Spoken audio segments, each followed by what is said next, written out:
Education টিকেছ আমি সকলোকে স্বাগতম জনাইছোঁ। এই মুহূৰ্তত আহি পৰিছে গুড নিউজ।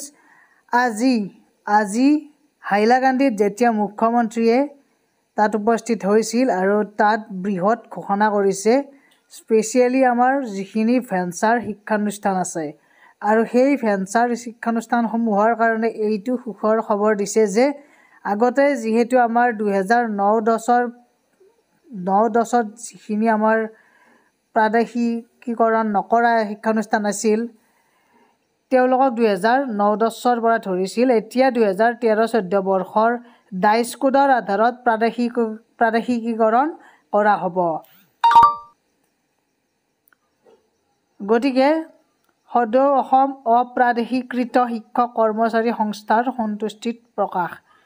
গতিকে 2013-14 বৰ্ষৰ ডাইচ কোডৰ আধাৰতহে প্ৰাদেশিকীকৰণ কৰা হ'ব। এইটো মুখ্যমন্ত্ৰী হিমন্ত বিশ্ব শৰ্মা ছাৰে হাইলাকান্দিত ঘোষণা কৰিছে। গতিকে এটা গুড নিউজ হয়, সকলোৱে শ্বেয়াৰ কৰি দিয়ক।